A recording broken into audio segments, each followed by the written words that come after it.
Well, thanks very much, Anne, for that very nice introduction. But it's really an honor to be here at Waterloo School of Architecture for the 50th anniversary, partly because I was part of that first group of students at the School of Architecture here. And to be invited to speak on this theme of unprecedented opportunities and unforeseen brutalities. I chose to speak about our work over the last, 4.5 decades, really, from the theme of architecture with vulnerable people during turbulent times. As I said, I was one of the first students back in 50 years ago, 1968. 1968 was a really momentous year for us all. But in the first year, the school had arranged an orientation trip to Chicago, of all places, which, with the vision that this was a showcase for the evolution of the modern movement. Was set up for us to stay at the famous Mies van der Rohe campus at IIT in Chicago. But it was interesting. We discovered that the IIT campus had was built on not only our school here, but the IIT campus was built on expropriated land. In this case, from one of expropriated land from one of Chicago's most violent slum neighborhoods, which at the time had a mortality rate due to urban violence that was said to exceed the mortality rates on the frontline zones of the Vietnam War. So this new campus was situated in basically the boundaries were slum communities in Chicago. Now, Chicago, 1968. Those of you who were around then, possibly most of you weren't, but may remember that this was an important year. It was the year of rising student movement, anti-war movement, but also a rising social movement around the issues of land and urban space. This was a worldwide movement, actually, and Paris, 1968, was largely led by architectural students from the Sorbonne, and inspired by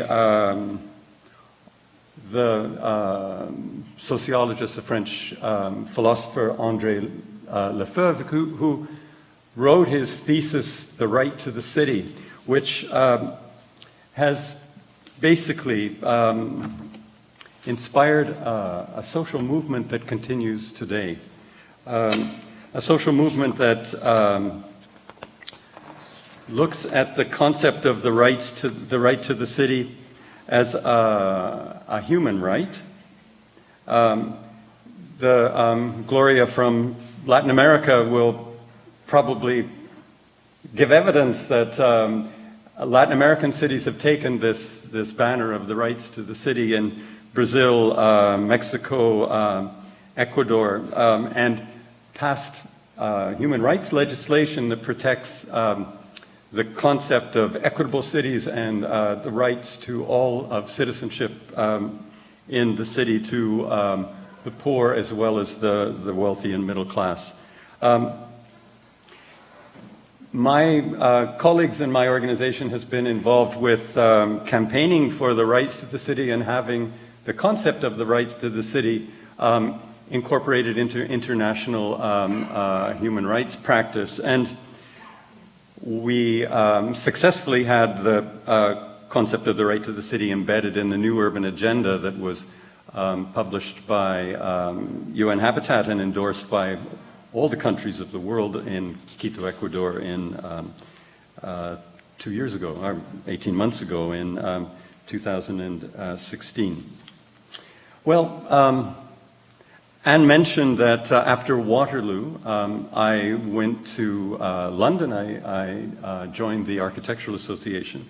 And I got together at that time with a group of students largely from developing countries. And in 1973, we formed a working group at the AA and called it Development Workshop. With a commitment to, after we graduated, which we did together, to continue working together in less developed communities in developing countries. And our work has, from the beginning, focused on participatory urban development, this concept which is embedded in the right to the city idea, on shelter, social housing, basic services and infrastructure, post-conflict construction or reconstruction, and you'll see from our work that we have worked largely in conflict and post-conflict countries, hence the vulnerable communities, turbulent times heading for this presentation, and increasingly on environmental issues related to climate change. Our first opportunities grew out of the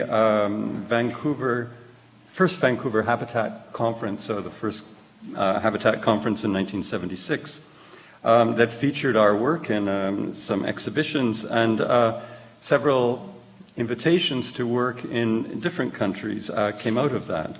The first one was the opportunity to work in the Sahel in West Africa, where we've been engaged for the last 40 years, in fact, around addressing issues related to environmental degradation caused by climate change, and looking at adaptation of human settlements, but really dealing with the problems related to environmental change and increased civil conflict that has emerged in the Sahel region. One of the impacts of climate change in the area, and exacerbated by the cutting of timber for construction purposes, that wood was becoming a more scarce commodity. And the traditional forms of construction that depended on organic materials, wood particularly, were increasingly difficult for people to use.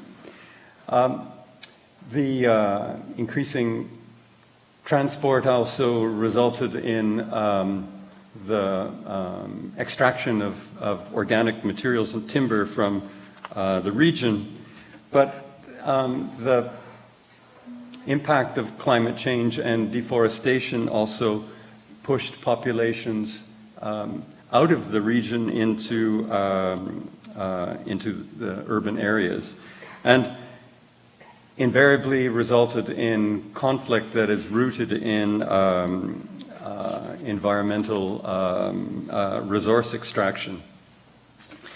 So most of the traditional types of construction were no longer possible, so durable houses were impossible to reproduce using traditional technologies in the region. Now, the impact of climate change also affected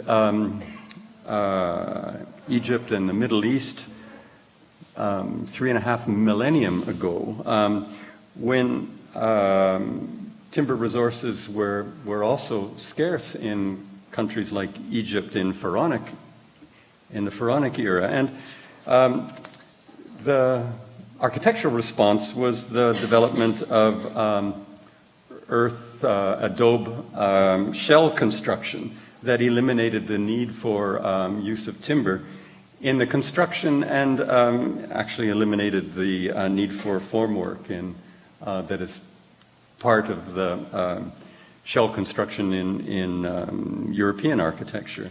Some of the most sophisticated earth shell type vault and dome technology developed in arid regions of Iran in latter years. Now, the late Egyptian architect Hassan Fathi brought these techniques into the 20th century in his work in Egypt, began in the 1940s, in fact, and adapting some of these traditional techniques for social housing in Egypt. Myself and my colleagues of Development Workshop had the privilege of working with Hassan Fathi through the 1970s. We did our graduate research with him. And Hassan Fathi researched and applied traditional adobe construction for low-cost housing, and pioneered some of the ideas around, and in his publication, Architecture for the Poor, very much mentored us in our early days of work as well. Development Workshop, out of the first Habitat meeting in '76, were invited to the Niger, Mali, Burkina Faso to introduce a South-South technology transfer using some of Hassan Fathi's ideas and the technology from Egypt and Iran to countries of the Sahel. Development Workshop has been involved in the Sahelian countries for the last 40 years now, since the late 70s, training local builders and adapting local architecture to use shell-based earth construction for public for housing and public buildings. Through training of local builders, we've been involved with building projects, but our main work and our work over the decades has been through training really thousands of local builders in workshops on basically transferring the technology from Egypt and Iran. Development Workshop won the 1998 World Habitat Award for the promotion of woodless construction in the Sahel. And over the years, thousands of domestic and public buildings have been built using this technology, but by local builders. The technology has been adapted into the local vernacular now.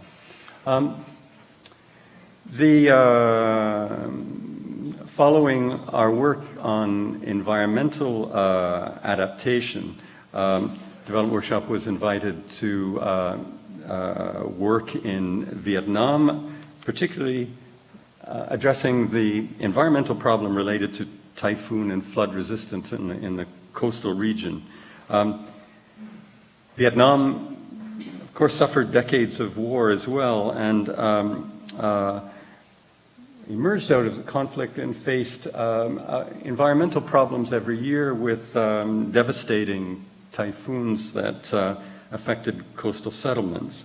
And our approach was investing in the traditional building and improving it by public education around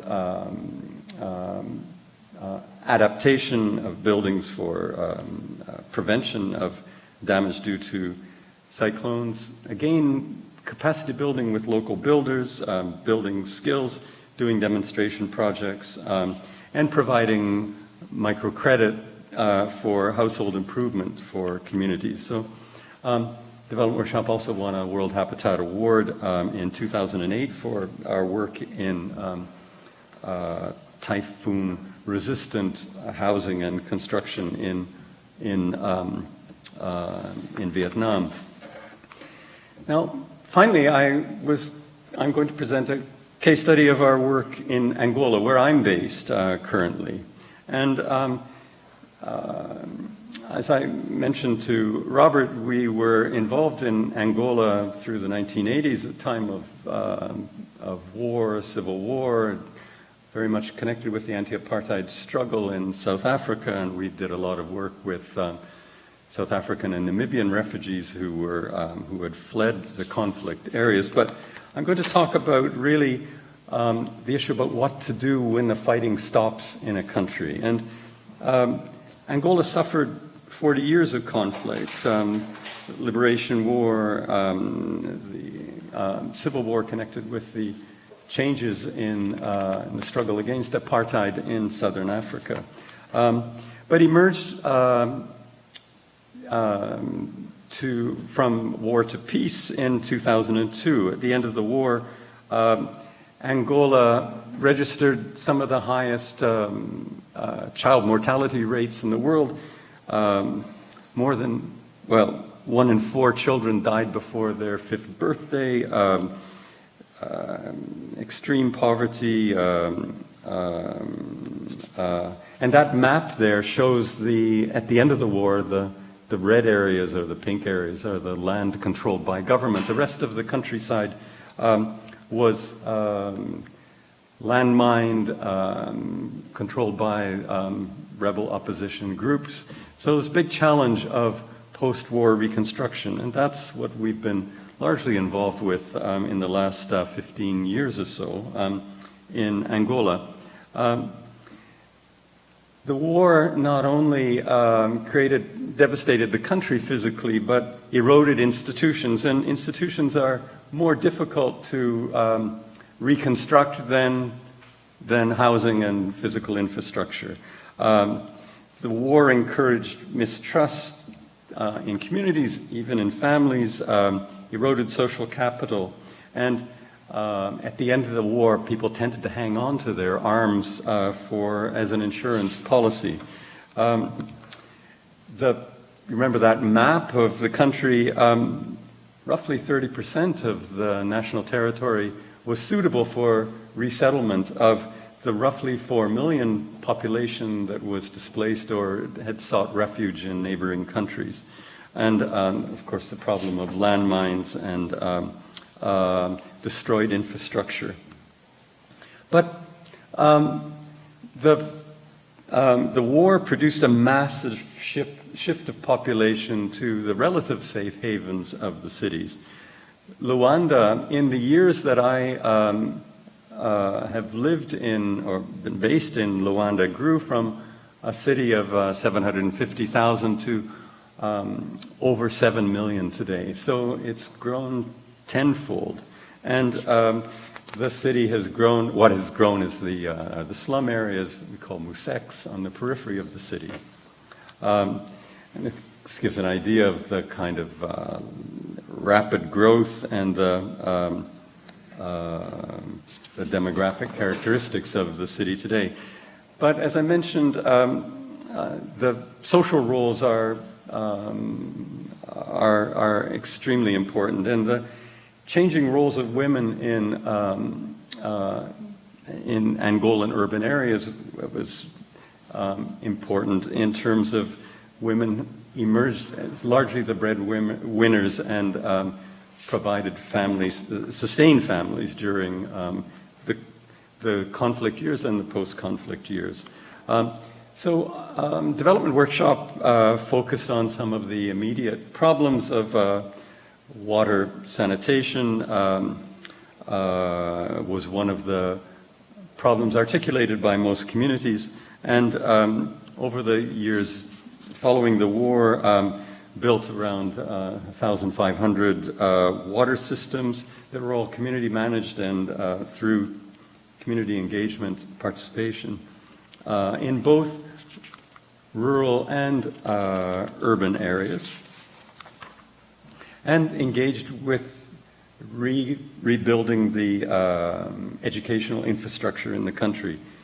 Throughout the country, 60% of schools had been destroyed, and in the Central Highlands, which was the hottest conflict point in the country, where Development Workshop is most engaged. 80% of the schools had been destroyed. So we have focused a lot of our efforts in rebuilding school infrastructure, built 130 schools with local communities, and a program of training ex-combatants as builders and getting them involved in a program that uses local materials.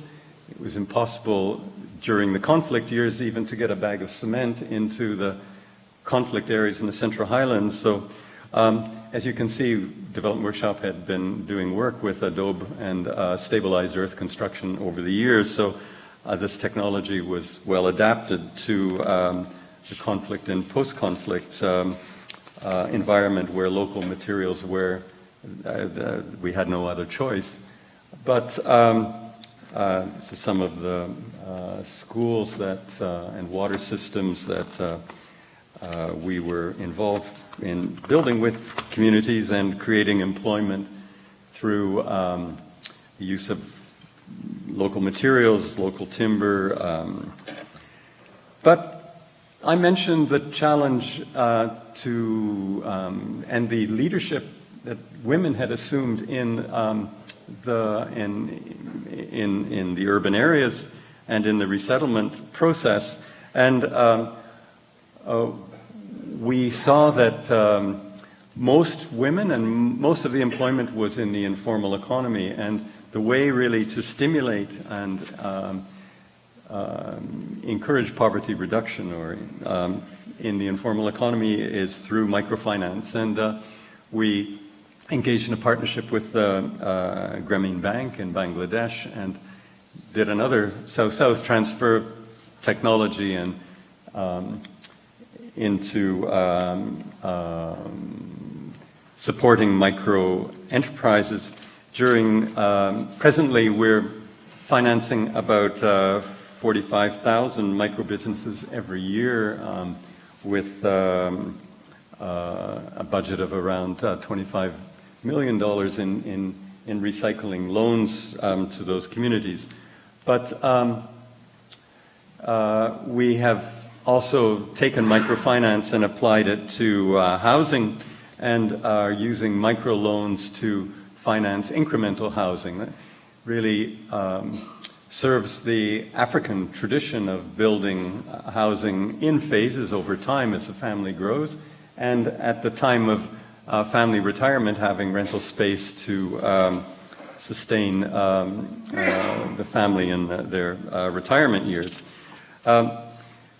We have been also involved in the post-conflict era in a program of municipal development, building municipalities through engaging communities in municipal forums and participatory municipal planning. And that work continues today in, as I was mentioning to Robert, we have a reform government in Angola in the last few months that has picked up many of our ideas, and actually many of our staff are now senior people in government who have been seconded to work on these national programs of decentralization, land reform, etc., that we have been engaged in over the years. Back in 1989, with support from IDRC from Canada, Development Workshop launched Angola's first pre-internet project of providing communications through a system called AngoNet that still is running today. And we use the AngoNet to get a lot of our research and information into the public domain. And continue to be engaged with support from Canada through IDRC in urban adaptation to climate change. And you can see this reflected in our work in the Sahel and Vietnam, as well as Angola, working on issues of making cities resilient but equitable through addressing environmental vulnerability, using, these are the coastal cities that we're engaged with in Angola with support from IDRC, using participatory mapping and GIS techniques to develop resiliency plans for municipalities up and down the coast, and the kinds of risk maps that help urban planners to invest in mitigation programs. Development Workshop was also awarded a UN Habitat Best Practices Award, as well as a Southern Africa Drivers for Change Award that was a regional award. And as Anne mentioned, I've just returned from Dubai, where DW was, or Development Workshop was invited to, by UN Habitat to present a case study of our post-award work over how we're using the recognition of good practice to influence government policy and scale up the impact. And very much connected with our current and ongoing work in the global campaign of the Right to the City. So that's my last slide. And I just wanted to make a mention of in parallel to UN Habitat, Development Workshop was one of the founders back in 1976 of the Habitat International Coalition, which is a consortium of civil society, non-governmental, and academic institutions that advocate for principles like the rights to the city, gender rights to housing and land tenure, and we continue to be very much engaged in that process. So I hope I can, the presentation has shown you how, to some extent, the inspiration from the social movements that grew out of 1968. And I had the privilege of being exposed to through the School of Architecture's trip to Chicago, where we were expected to go on tours to see Mies van der Rohe and Frank Lloyd Wright, and the trajectory of the evolution of the modern movement. I took the opportunity to attend a number of meetings of the SDS, Students for Democratic Society, and introduce myself to my lifelong passion to Chicago blues. So I have to thank, the opportunities that Waterloo presented at that time to really develop an approach to social architecture rather than classic approach to architecture. So thank you very much.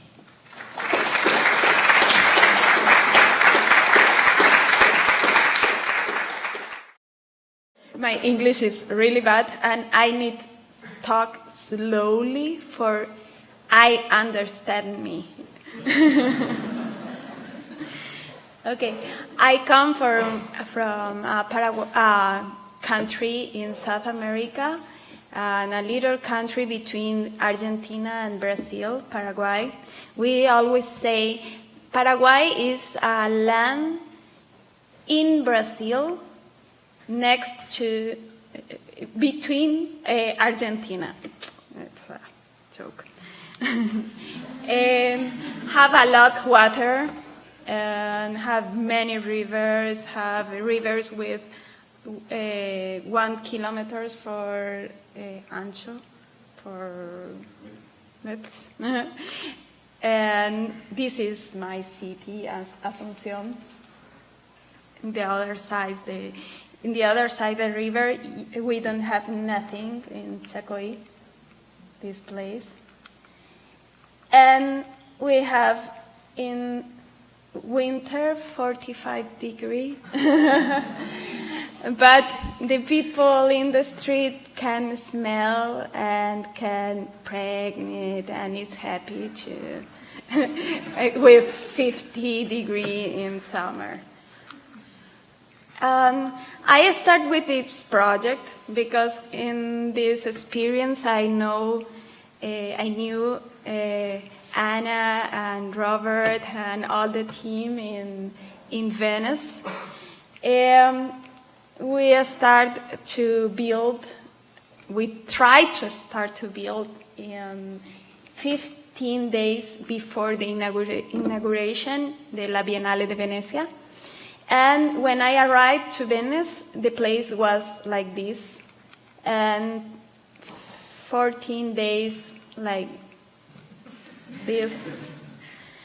13 days and 12 days and in this moment I was in panic because the builder in Venice, in Italy, say this is impossible, we cannot do this is crazy because the brick is not the same in Asunción and here, or the concrete is not the same.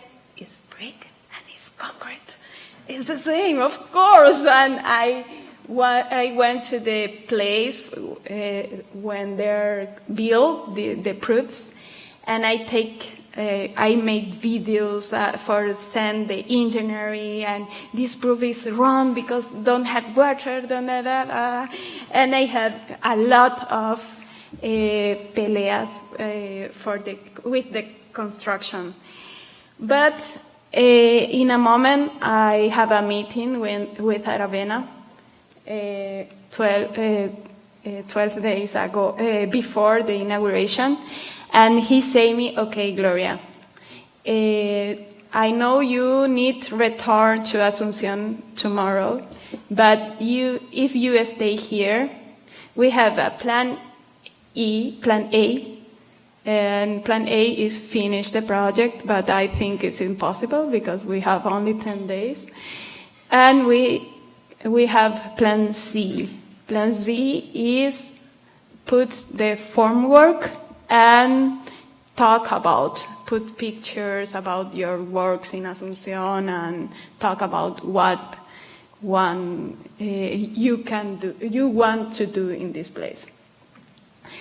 But if you stay here in Venice more time, we can go to the plan A and go out to the plan Z. And when we have 10 days, we start the formworks in a day. And when we have 9 days, and we could finish in 5 days all the construction. And in this moment, I remember Robert asked me, but this is woods or only with brick? No, it's only with brick. The wood we want to take out. And we await 5 days for the concrete made more resistant. And the day we take out the form, and the day the inauguration, and take out the form, and the doors open, and the jury come for this place. And this structure have 1,872 bricks because the engineer say we can put only this weight in this place. Normally, with this quantity of brick, we can do a room like 3 meters for 3 meters for 2.4 meters the tall. And if we use the intelligence in another form, we can make different things.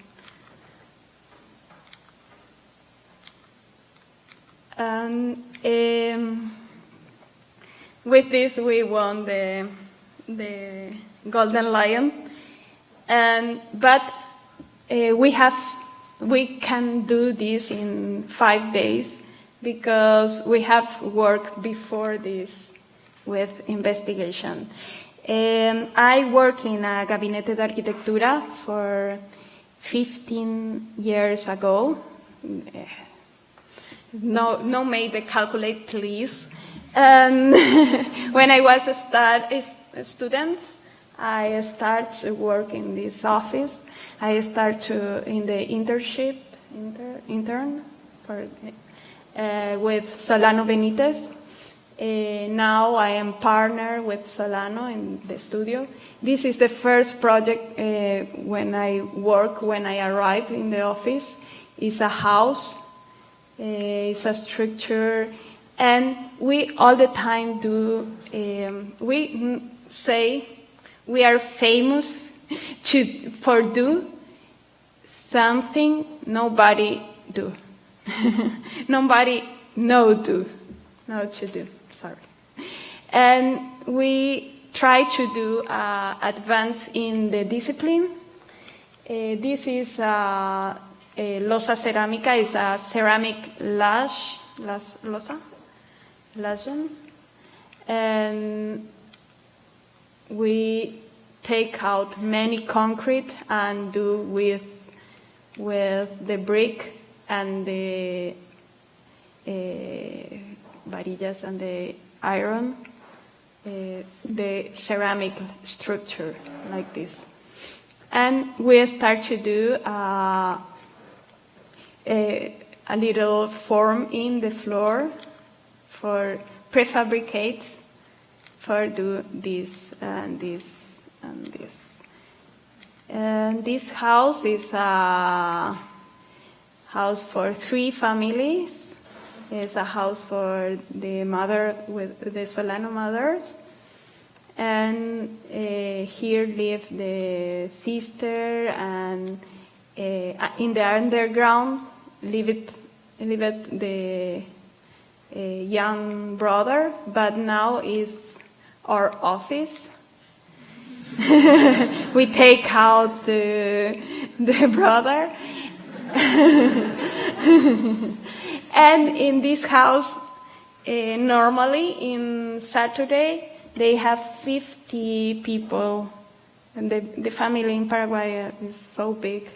And we made a place for everybody, during the week for 7-8 people, but during the weekend for everybody. And for this, we can open all the walls. Here we can see the doors, the wooden doors, like this. Okay, I run. And we need tall place for the hot time. This is the underground. This is my office. It's in el submundo. This is a rehabilitation. We made this for reinforced. When we cut the wall, we put this pillar for reinforce the structure. All this, when appears this, is we take the wall.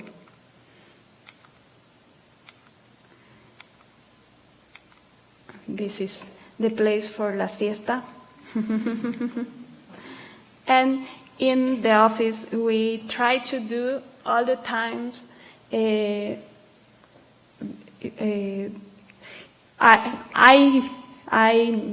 say plays or games for enjoy because here, for example, we cut the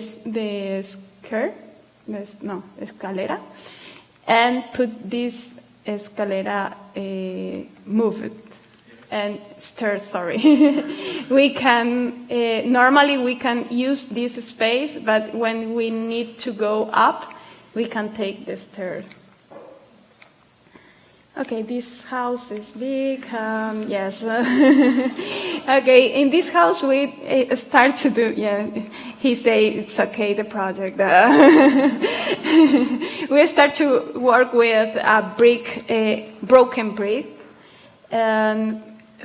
because in this construction we have a long travel for the material for this place, and the brick in Asunción is too bad. You say boom and broke. And we need to do something with this broken brick. And I like one joke, chiste, piada, joke. Solano always talk about this. If one man go to the father and say, "Father, when I was praying, can I smoke?" No, what do you this? When you praying is a sacred moment, and you made this, and no, this is horrible. Oh, sorry, Father. But when I was smoke, can I pray? Of course, every time is good for bread. Every time is okay. When we go to the engineering and say, okay, engineering, we want to do a big wall, the 7.5 meters, the 4 centimeters with broken brick and concrete for, no, you are crazy, come on, no. Oh, sorry, engineering, can we do a concrete wall, alliterate with broken brick, with 7 meters and 4? Okay, a broken, it's okay, a concrete wall. And we do these walls with 7.5 meters, only with a form, a wooden form, and have this form for have more resistant and take out the worm form before. Okay, this house is in Paraguay, in the interior. Okay, many things about this, the structure and blah blah blah. Sorry. Okay, this project I really loved. Is a rehabilitation. It's a building rehabilitation for a children rehabilitation center.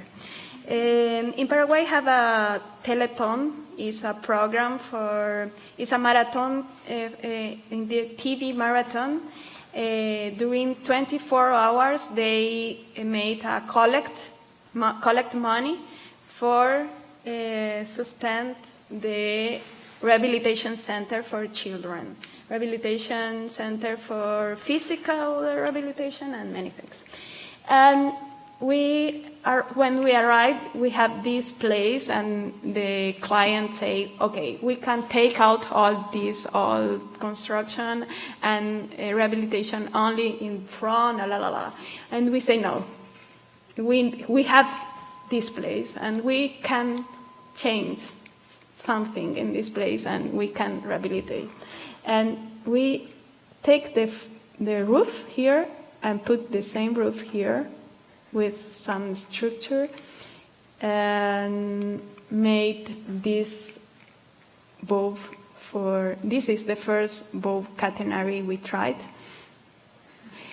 for secure the space. And it's interesting because this is the engineering, and he is not carry the wall.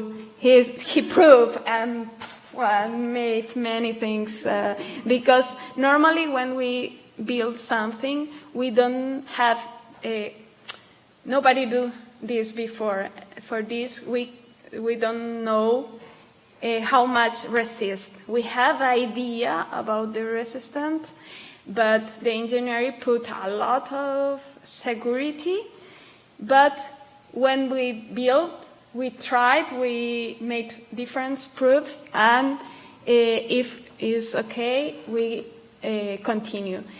This we can do in 3 hours, 2 hours more for dry, and we can take, this is the formwork, the wooden formwork, and we can do 2 this in a day, and if we have 2 this, we can do 4 this.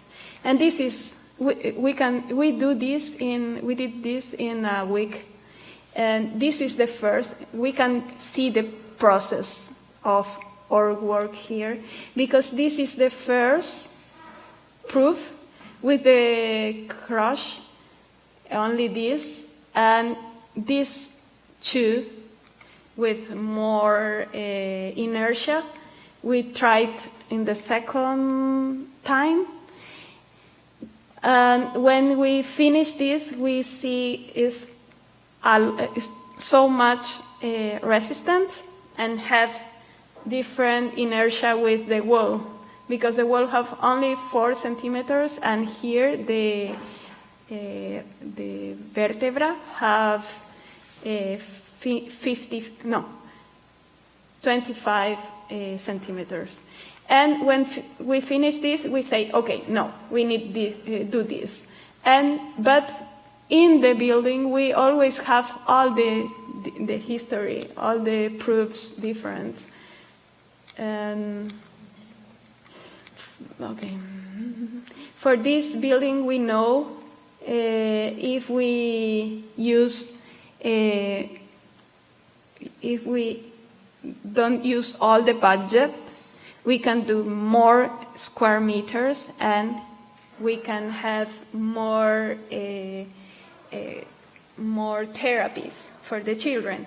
And if we use a few less, they can have more children for rehabilitation. And for this, we use all the time many recycled material. For example, all the glasses, we buy the glasses in the shop glasses for with some mistake, with some hole or something bad, and these have the prices 5 times less the normal glass, and only with the budget with the glass we can do 300 square meters more con lo que ahorramos. And these things, and yes, we prefabricate in the floor these pieces, the triangles. This is the engineering again, another engineering, and this is the bowl for shadow, and this is the hydrotherapy. Okay, I show quickly. Okay, we made all this with formwork again in 15 days, all the border. And it's really nice because here enter the sunlight, go to the pool and go to the roof. And when they have children in the pool working or playing, when they're more playing, have more light here with the sun. Yes, again, okay.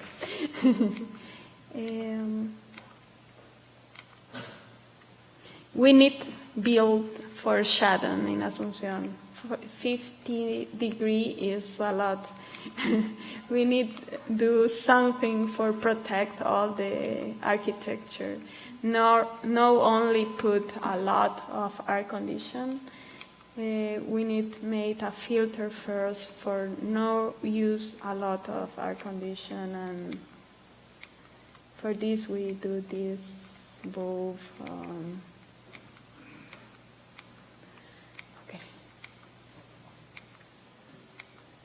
Okay, I have time. Okay. This is another building. This building, we buy the broken brick, the different tips, the different size. We made this prefabricate. To do this triangle, for do this sludge, losa, and for do finally this. This is a place in Paraguay. We have a strange ceremony during the weekend. We go all together in a place for eat animal meat. It's a place for a barbecue. And this place have 24 meters. Have only one pillar here and another here, and in el fondo we have 2 pillars more. And we have, for this lodge, we have 3 beams, this and this and this. This go directly for this pillar. This go directly for this pillar, and this one go down, and this voladizo go up.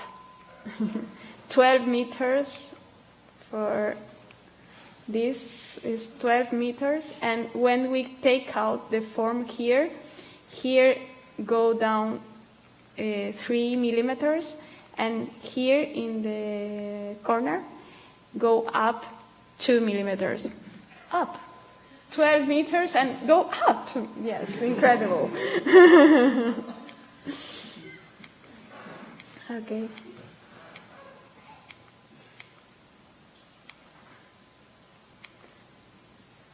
During the night, this was before the glasses, and we made here the proof for the light for the La Biennale. We made this first. For this we can do. Okay, this is okay. I have many another project, but it's okay, I think.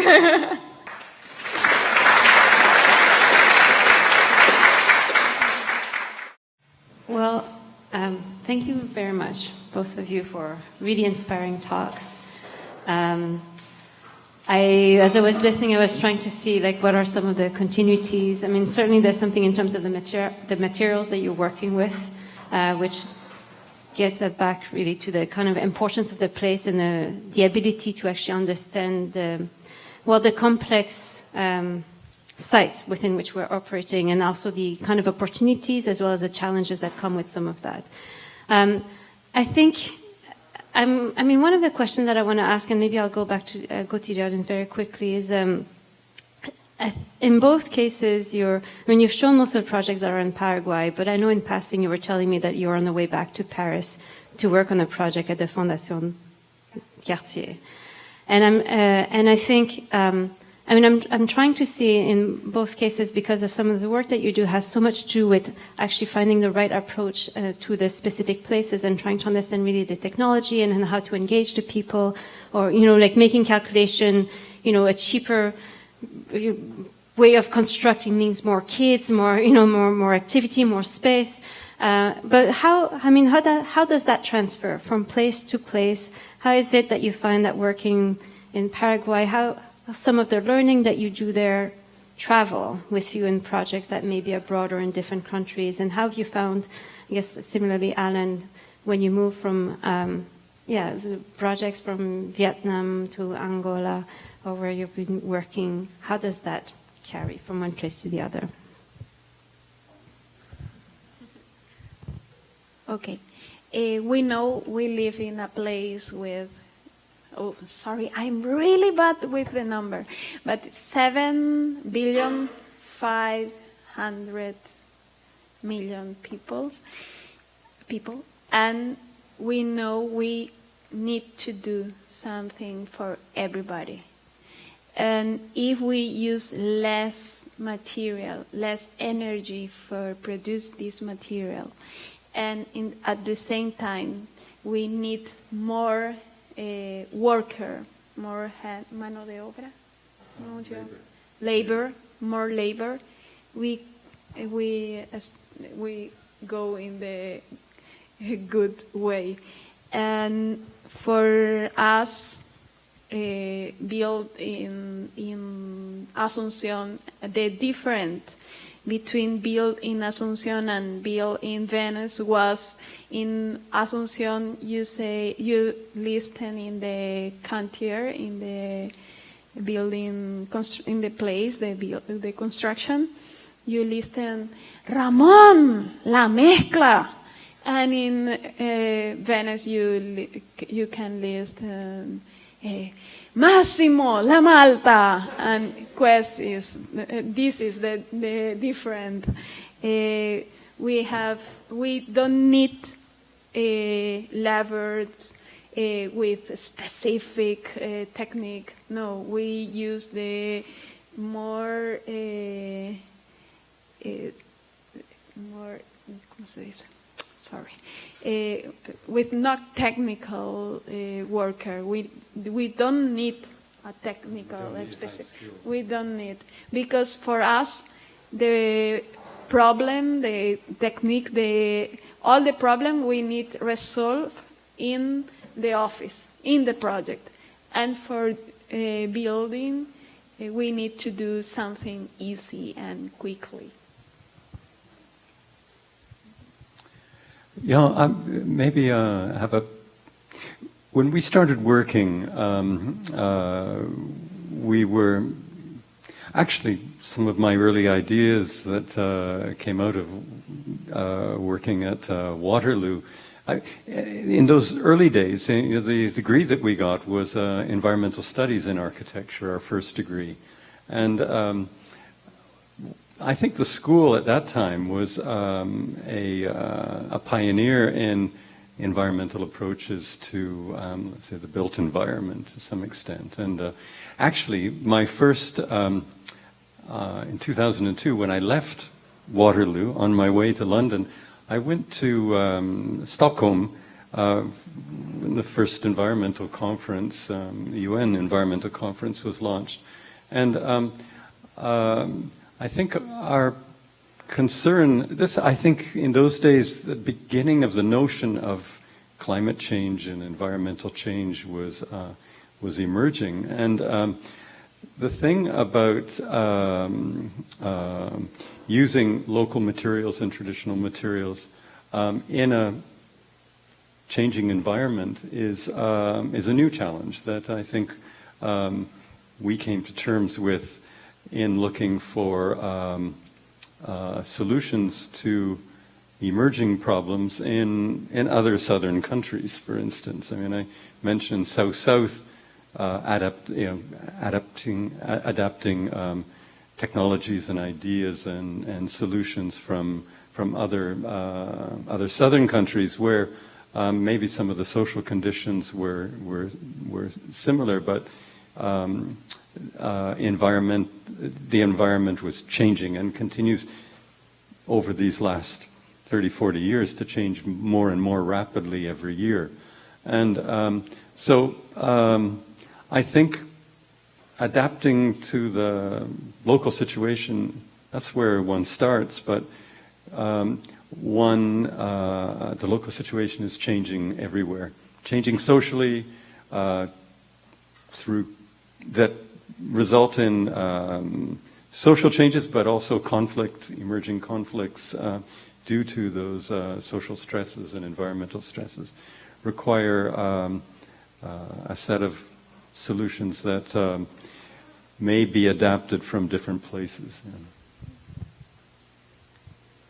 I think, another question that that came up actually when you were presenting, in both of your talks, like trying to think, like where did this, just an example, inspiration came, or the desire to work in the way that you work come from? Like, was it as part of the education? Were those questions that you brought before you entered the School of Architecture? And I think the question, going back to what we were doing through this series of conversations and looking at how are we teaching architecture, what can architectural education do? And the fact that you opened with that trip to Chicago, where in fact, like, we were taking the students to see, the lessons you didn't learn from their organized trip. And I'm wondering, like, are we still making the same mistakes in, sometimes like trying to teach the things that do not matter as much? Or, I guess one side of this question would be, going back to the education, what were some of the things that kind of prepared you to some of the questions that now you're engaging in? Or what are the things that were not there that you wish you had maybe been exposed to to an extent? Well, maybe I can start with this one. I don't think it was a mistake to take us to Chicago. I think this was the challenge, and the fact that I got something that was unintended from that trip. I did the tour of the history of the modern movement, et cetera, but I came away with a very different experience that related to the changes that were, the social movements that were emerging in cities like Chicago during that time. But I think in terms of architectural education, what was fascinating about Waterloo at that time was that we had some professors who were steeped in the modern movement, which was dying in '68, of course. We were already moving to postmodernism, but I think there's useful lessons in the modern movement. But the challenge at Waterloo was the inspiring professors that we had. We had duality. We had a really my friend and mentor Fred Thompson, who joined us, I think, when I was in my first 1B or something like that. And Fred had come from studying under Marshall McLuhan and Jane Jacobs, and brought some really new ideas that really excited me.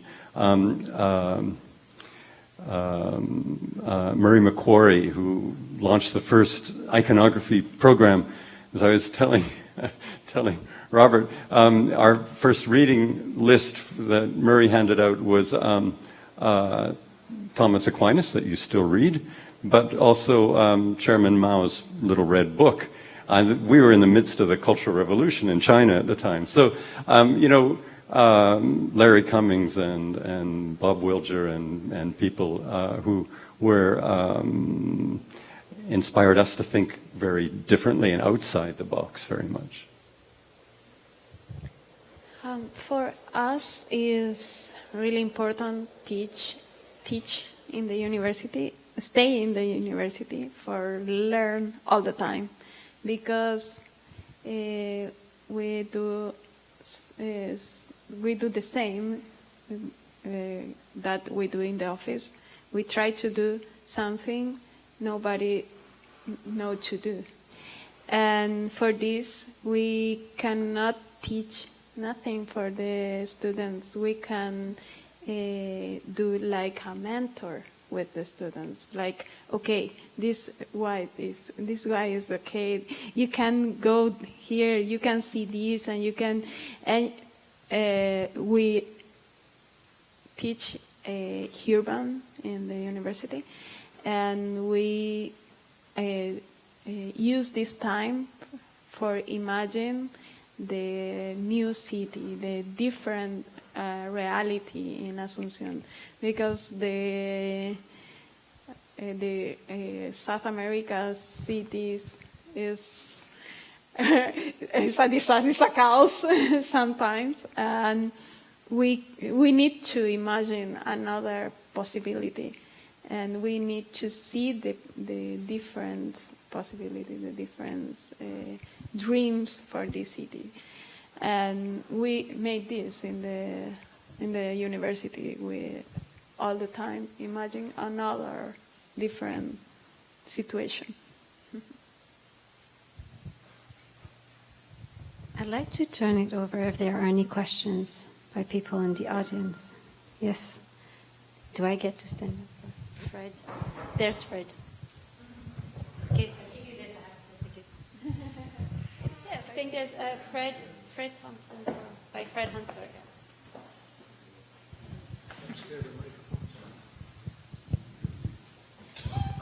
This won't hurt me. I have two questions, one for each of you, and it really is about chaos and locale. Would it have been faster if you had taken workmen from Paraguay with you to Venice to build the arch? Would it have... Sorry. We need to build it with the French people, with the Italian people. And in Paraguay, it's the same thing. For us, in the first moment, always the lovers say, no, this is impossible. We cannot do this. And we know everything is okay when he take the cell phone and take a selfie with the building. This is okay. We can do this. This is the moment. But always have this problem. When you try to do something for the first time, everybody say, no, this is impossible. And many times the people ask about the movimiento de terremotos, earthquake. If have earthquake in Asunción, we don't have earthquake. If have a lot of cold, no, we have a lot of sun and a lot of hot. But all this is opportunity. It's not limited. For us, all the difference.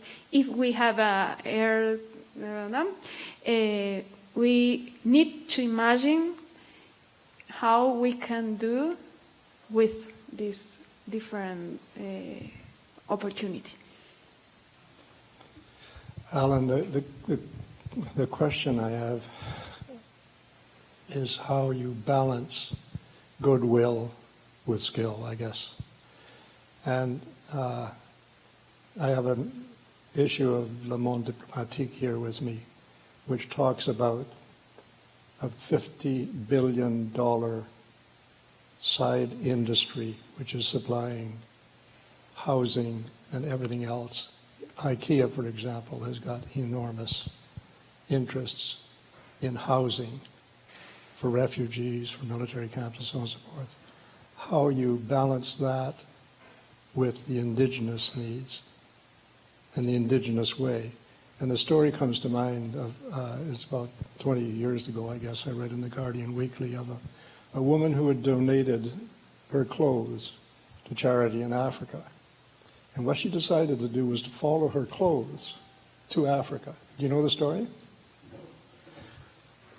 And to her surprise, what happened was that people bought the clothes, but by buying the clothes cheaply because it had been given, they displaced the very people who were trying to make a living in Africa making clothes.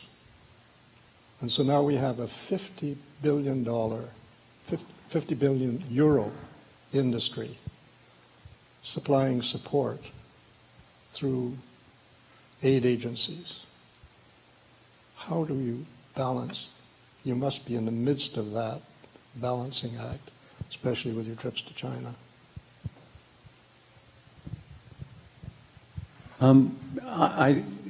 If we look at Africa, where I'm doing most of my work today, and it's good that you mentioned China, because they are now the principal financiers for urbanization and housing in Africa.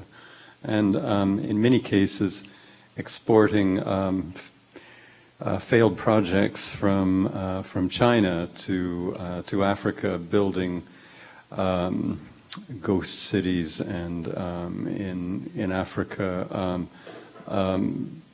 using recycled plans and drawings from projects in China. And but they're bringing investment and capital they've also built some very useful transport systems.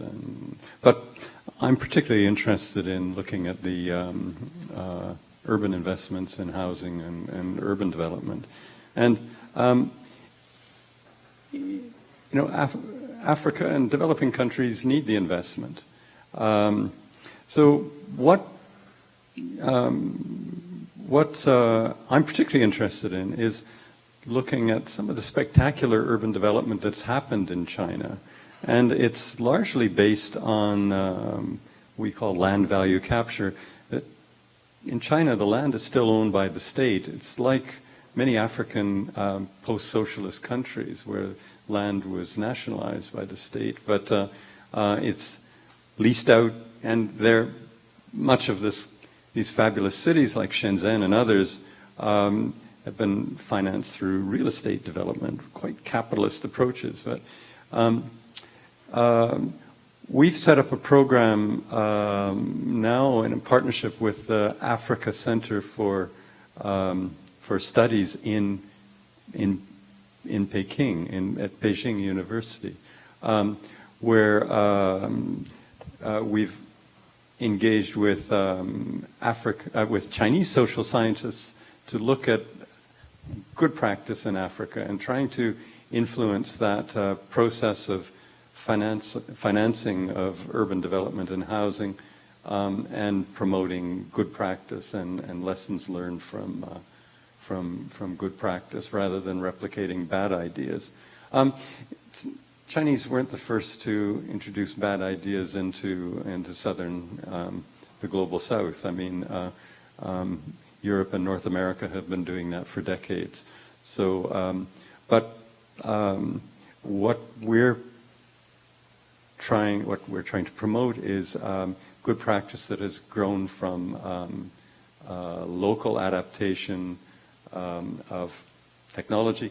It was very interesting to see Gloria's construction of the catenary, because that work that we were doing with Hassan Fasi is all based on catenary arches, basically.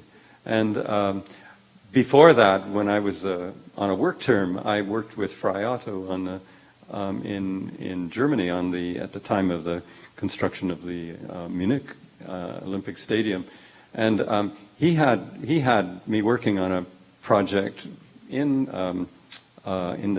adapting these fabric tensile structures in desert conditions. So it's really very interesting that some of the traditional approaches to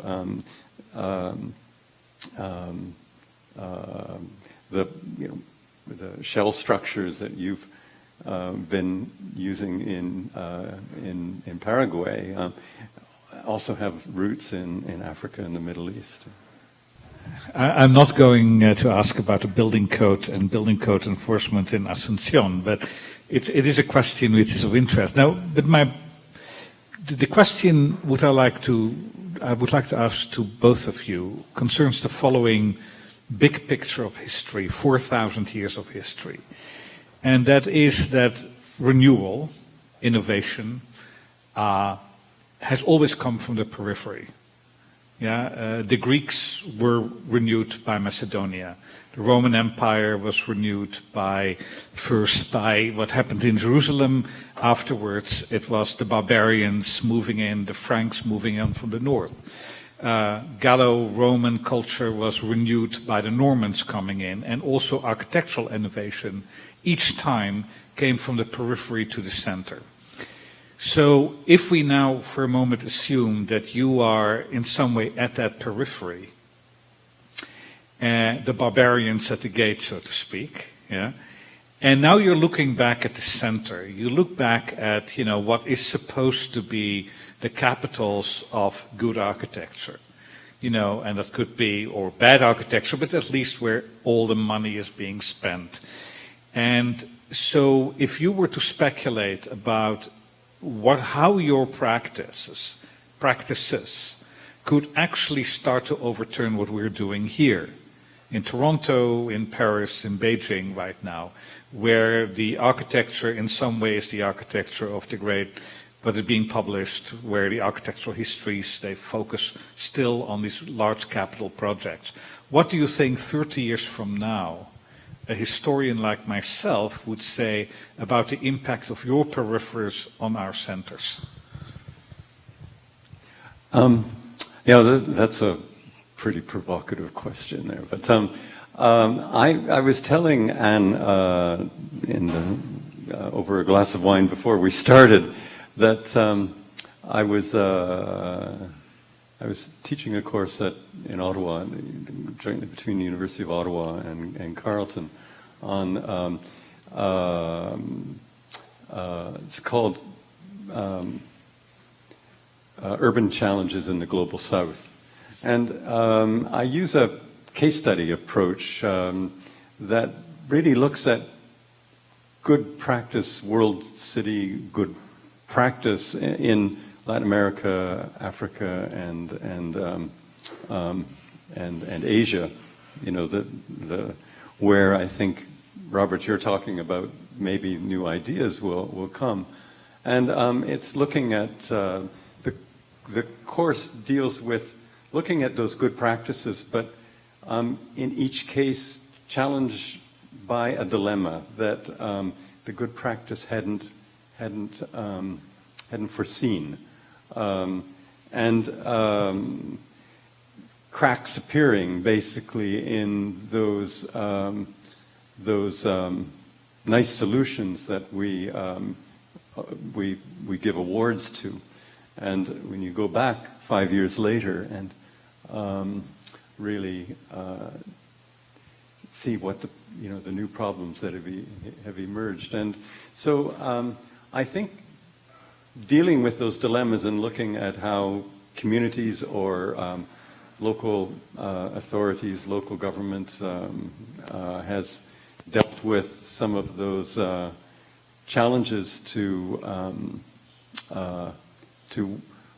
what we have interpreted as good practice. I mean, those maybe provide some of the seeds for the new lessons that we should be learning from. I find actually looking at these dilemmas to be really, really quite fascinating, and maybe the new solutions will emerge from them, and they will be temporary solutions as always, because environment is changing, the social conditions in the world are changing, and the centers of power in the world are moving south as well. So these are all considerations, and a little bit that these turbulent times that I talked about are not going to end soon. Yes. Mm-hmm. And for our project, we like to make a comparison with the Pantheon in Rome, because if you see this structure, you can see a bulb with 40 meters and 40 meters tall, and all this made with brick. But if you know, this is not really done with brick, because in the wall you have one brick here, and another here, and 5 meters between the brick and brick. You have the concrete, Roman concrete, the puzzolana. And during the time, the concrete advanced and developed and developed and developed and developed. When appeared the iron go more fino, and now you can have fiber, you can have carbon, many another material for do this mold and mold, and the brick is always the same. And in all construction, we use the brick for form, for help the structure, but the structure is really with the concrete. And for us, it's the same, but the technology advanced.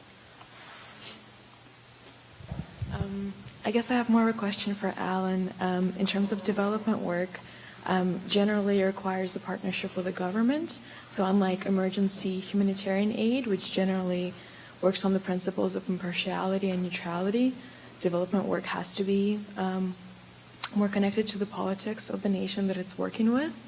And I'm just curious, how does the work kind of gets carried through or gets done in nations that are still under corrupt regime, for example, as a lot of the South is currently? So how can you kind of work through that and still achieve sort of the goals that you want? Yeah, neutrality was important in our work during the conflict years in Angola. Well, during the war years, there were we were involved in support for some of the building activities of South African and Namibian refugees in Angola, which was the base for the fight against apartheid during the 1980s. And neutrality didn't enter into that question. We were very partisan, felt very much strongly as part of an anti-apartheid movement and supporting that. But in the Civil War years in Angola, we had the opportunity of working on both sides of the Civil War.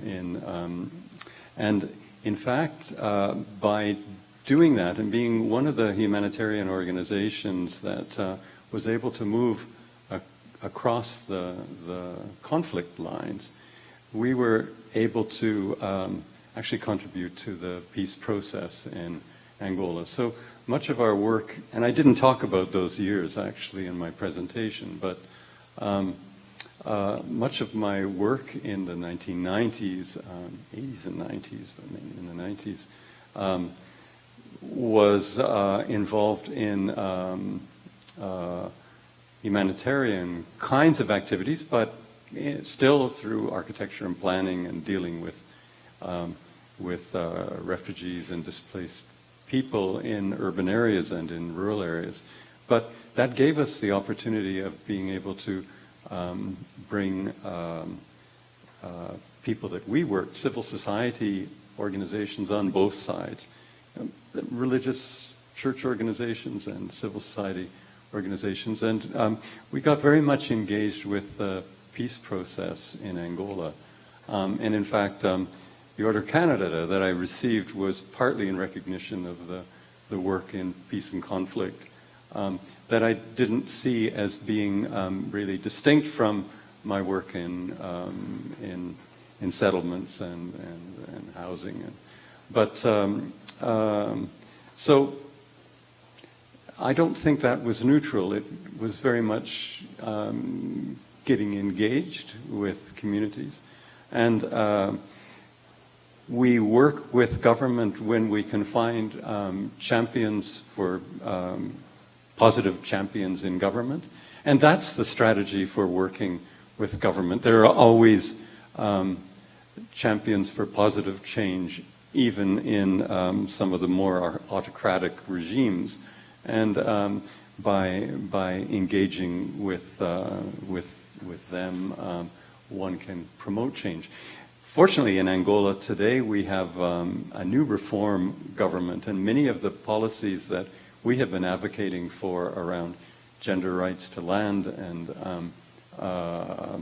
real participatory approaches to governance are being picked up by government. In fact, a lot of my staff has been recruited into government, and some of my colleagues are now quite senior in government. So, you know, engagement over those years has produced opportunities to affect positive change in not only in the physical infrastructure of cities and housing, but also in some of the policies related to urban development. Well, I'd have to say thank you for speaking tonight. Out of the 6 conversations, this was probably close to being the highlight for myself. In 1975, I was 18 years old, approximately, and studying construction technology. And we would have to go and do that ourselves. We would have to build with bricks and get our hands dirty. And it wasn't until later that I got accepted to a school of architecture, but in the process of learning how to make things with my hands, it was wonderful. But I also got to meet people from other countries. I volunteered in the community, and one of the things that I was most proud of doing is meeting foreign students from Africa, from India, that would come to the University of Waterloo, and I would show them what shopping in a grocery store was about. And they've been my lifelong friends. They went back to their countries, Nigeria. And then some of my friends locally, growing up in a Baptist and Mennonite churches, they made some money in their lifetime, and they're my age now, and they're successfully retired, but they went off to do missionary work in South America and Africa. One friend in particular is teaching people in Burkina Faso how to make bricks. So I think tonight was very interesting for myself. And the joke, it was my life to grow up in the Catholic Church, and I heard that joke before about the brick and the smoke, or about the, sorry, I'm getting this mixed up, the smoke and the prayer, and I heard this joke before. But your version is very nice, so thank you for telling that story. It is often, in between the two of you, it is often the prayer and the smoke. Well, then I really want to thank you again. And going back to the brick and the smoke. No, the brick. I think it was actually interesting. One thing that I forgot to mention. I think it's nice that we circle all the way back to adobe and brick and clay and concrete, because this is my thank you for also our sponsorship. Aristcraft lecture series. He's here, and so also representative Masonry Works. So George Windsor is here today representing Aristcraft, and they've been funding the lecture series. So I think it's quite appropriate that you come for a full-on Masonry lecture, in and amongst a lot of international and really quite outstanding architectural projects. So thank you very much. This was wonderful.